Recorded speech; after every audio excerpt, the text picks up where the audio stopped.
I, it is one of my favorite protocols in the world. Hashgraph, coming on raising capital today on a market valuation of $6 billion. Are you buying? 100%, yes. Jeremy, I see you're smiling, and it looks like you've got a lot to say. So, EOS? I won't go into specific protocols. Let's just talk about the market.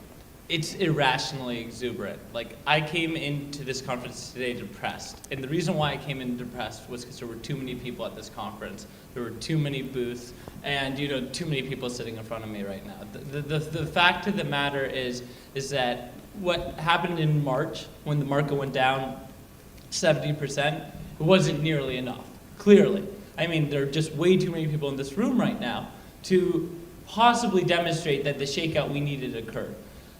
The only way this market is truly going to mature is when people lose a lot of money.